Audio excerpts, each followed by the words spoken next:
student, today we are going to start our lecture with a new chapter number 5, Skewness of frequency distribution. So first of all, we have to understand what is the meaning of skewness, right? Measures of central tendency and dispersion give important information about the population under the study. These measures give the information about the values assumed by the units of the population. Moreover, a comparison of two or more population and an analysis to obtain their other information is possible using this measure. We have studied the nature of population observation by these measures. The measures of central tendency and dispersion give us partial information of the central tendency and dispersion of observation around the central tendency measure of raw data, but we cannot get its complete information. To get more information about this, the population is represented by frequency curve. Thus, the direction, shape and form of the frequency curve can be studied from the frequency curve of the frequency distribution. We will study the third important measures called skewness to obtain more information about the population. Let us understand the concept of symmetric frequency distribution before explaining the meaning of skewness. So let us understand first of all symmetric frequency distribution. What is the meaning of symmetric frequency distribution? A frequency distribution in which the observations of the data are evenly distributed on both the sides of mode is called symmetric frequency distribution. The frequency curve of the symmetric frequency distribution is found to be bell shaped. यानी वो कैसा होगा? Bell shaped होगा. Symmetric frequency distribution कैसा होगा? Bell shaped. अब हम इसका फिगर देखेंगे कि कैसा बेल शेप्ड हमारा सिमेट्रिक फ्रीक्वेंसी डिस्ट्रीब्यूशन होता है. Now look at here student, this is a bell shaped frequency distribution. Here x bar it means mean is equal to median is equal to mode, यानी तीनों के तीनों same हो जाते हैं और ऐसे बेल शेप में होता है. उसको क्या कहा जाता है? Symmetric frequency distribution. Understand, this is the perfect symmetric frequency distribution. Understand. Now moving to the next point, characteristics of symmetric distribution. It's a frequency curve bell shaped. ये कैसी होती है? बेल शेप्ड होती है. अंडरस्टैंड. द नेक्स्ट है the values of mean, median और mode are equal. It means x bar is equal to M is equal to mode, यानी तीनों तीन की वैल्यू कैसी होती है? सेम होती है. अंडरस्टैंड. देन द नेक्स्ट है quartile 1 and quartile 3 are equidistant from the median, यानी मीडियन से क्वार्टाइल 1 और क्वार्टाइल 3 एकदम सेम डिस्टेंस पे होते हैं. The frequency of observation at equal distance on the both side of mode is evenly distributed, यानी दोनों साइड्स कैसी होती है? सेम होती है. Understand, this is called symmetric frequency distribution. Understand. Again it's a frequency curve, bell shaped curve. Here x bar is equal to m is equal to mode. Quartile 1 and quartile 3 are equidistant from the median. The frequency of observation at equal distance on the both side of mode is evenly distributed. Understand? So these are the characteristics of symmetric frequency distribution. Now we have to understand what is the meaning of skewness. तो skewness का meaning क्या है? The lack of symmetry is called skewness. The lack of symmetry is called skewness. यानी look at here, the frequency distribution with lack of symmetry is called skewed frequency distribution. Here look at here, this one is our symmetrical frequency distribution. ये हमारा symmetric है, right. It is equal to x bar is equal to M is equal to M O. ये जो बीच वाला है वो. But यहाँ पे द लैक ऑफ सिमेट्री, यानी जो सिमेट्री से दूर आता है यानी इस साइड पे जाता है तो उसको क्या कहा जाएगा नेगेटिवली स्क्यूड। और जो मेन से दिस वे जाता है उसको क्या कहा जाएगा पॉजिटिवली स्क्यूड। यानी इसका मीनिंग है mode is less than x bar और यहाँ पे होगा mode is greater than x bar. Understand, यहाँ पे क्या होगा mode is less than x bar और यहाँ पे क्या होता है mode is greater than x bar. और ये वाली सिमेट्री में हमें पता है कि x bar is equal to median is equal to MO होता है। बट ये मेन फ्रीक्वेंसी से जो इस साइड पे जाता है it means that mode is greater than x bar. अगर मोड एक्स बार से ज़्यादा है तो क्या हो जाएगा नेगेटिवली स्क्यूड हो जाएगा।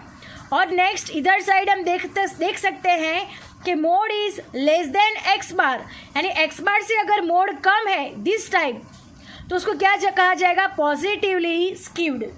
Understand, in this chapter we have to learn skewness and methods of obtaining measure of skewness. Understand? There are the two methods. First is Karl Pearson method and second one is Bowley's method. ये दोनों के सम हम यहाँ पे count करने वाले हैं। उससे पहले हम types of skewness समझ लेते हैं। The types of skewness, there are the two types of skewness. First is positive skewness and the second one is negatively skewness. What is the meaning of positively skewed? यानी positive skewness का meaning क्या है? The right tail of frequency curve more elongated. Right tail are more elongated. Understand? यहाँ पे क्या होगा x bar is greater than mean and greater than mode. Understand? यहाँ पे मैंने बताया ना mode is less than x bar. यहाँ पे क्या होगा एक्स बार हर एक से बिगेस्ट होगा यानी मीन से भी ज़्यादा होगा और मोड से भी एक्स बार ज़्यादा होगा। उसको क्या कहा जाएगा पॉजिटिवली स्क्यूड। नेक्स्ट है negative skewness. The left tail of the frequency curve is more elongated. Left tail क्या होगी ज़्यादा से ज़्यादा एलोंगेटेड होगी where x bar is less than M less than mode. यानी एक्स बार कैसा होगा मोड से कम होगा मीडियन से भी कम होगा। अंडरस्टैंड, उसको क्या कहा जाएगा negative skewness. Understand, positive skewness में क्या होता है x bar is greater then mode. Mode से एक्स बार कैसा होगा बिगेस्ट। अंडरस्टैंड, मोड से एक्स बार बिगेस्ट होगा और यहाँ पे एक्स बार से मोड कैसा होगा बिगेस्ट होगा। Mode is greater than x bar, यहाँ पे mode is less than x bar. It means है एक्स बार मोड से कैसा है बिगेस्ट है। Understand, now moving to the next point methods of obtaining measures of skewness. Methods of obtaining measures of skewness. Karl Pearson's method based in a skewed frequency distribution, the values of mean, median and mode are not equal. We all know that कि skewness में क्या होता है mean median और mode equal होते नहीं है। जब भी सिमेट्रिक फ्रीक्वेंसी डिस्ट्रीब्यूशन में क्या होता है x bar is equal to median is equal to mode, but in skewed frequency में mean median mode are not equal. So formula for unimodal frequency distribution. First है formula for unimodal frequency distribution. It is obtain by taking the difference of mean and mode. So skewness Sk is equal to skewness is equal to x bar minus mo is and j is equal to j को क्या कहा जाता है coefficient of skewness is equal to x bar minus mo divided by s.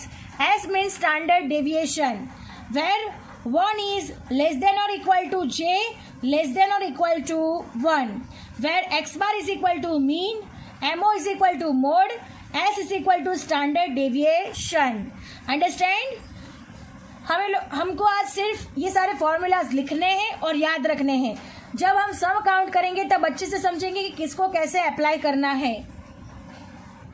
Next है mode is not defined in frequency distribution. And जब भी question में हमें मोड नहीं मिल रहा हो तब हमें ये फॉर्मूला का यूज करना है। S K is equal to skewness is equal to 3, x bar minus m and j is equal to 3x bar minus m divided by s, where minus 3 is less than or equal to j less than or equal to 3.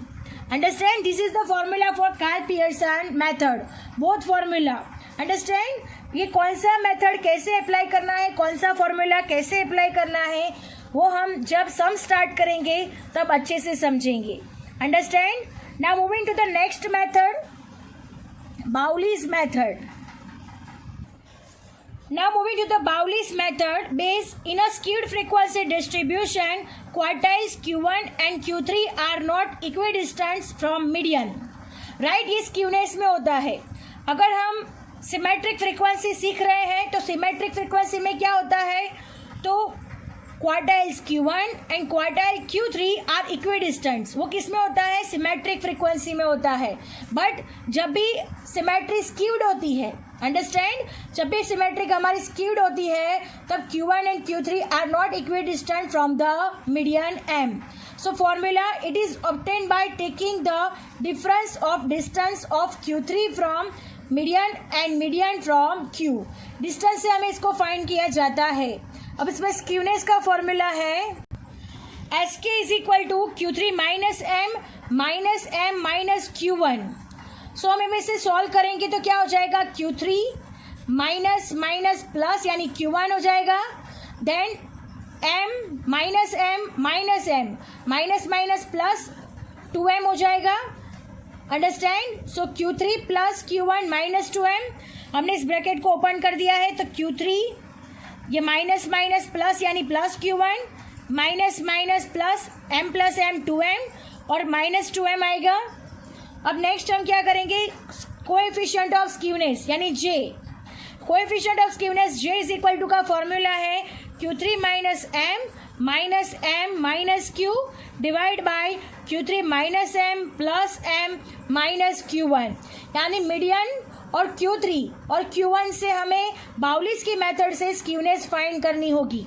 और इसका formula क्या बनता है, तो Q3 plus Q1 minus 2M. And देखिए आप Q3 minus Q1 minus plus minus यानी M क्या हो जाएंगे, कैंसिल हो जाएंगे.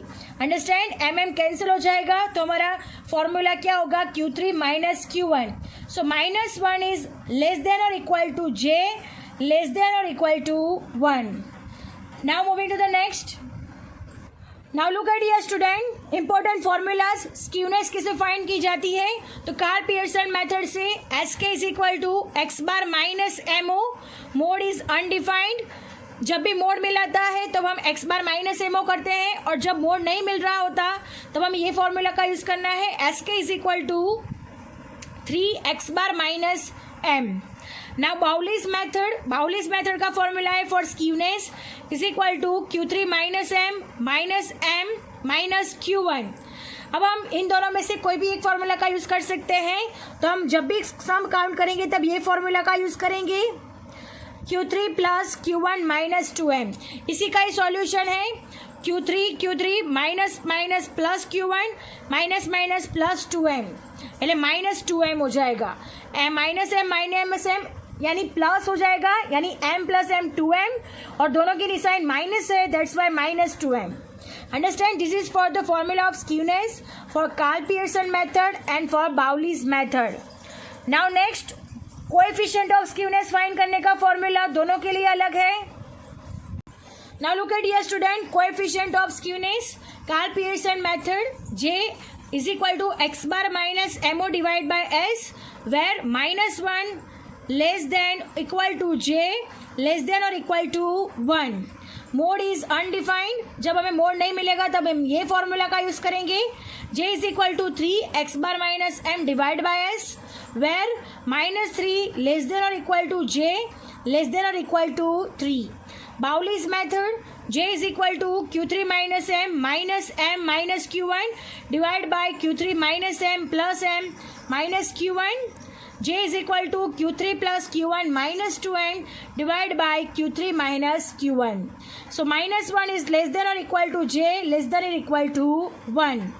Understand? So हम जब ये सम काउंट करेंगे तब अच्छे से सीखेंगे. सिर्फ आपको याद रखना ज़रूरी है कि कौन से फॉर्मूलाज का यूज़ होता है. Understand?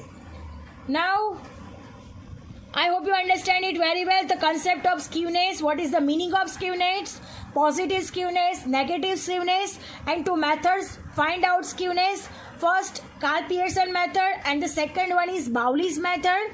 I hope you understand it very well. Our lecture is over here. I hope you understand it very well. Thank you, students.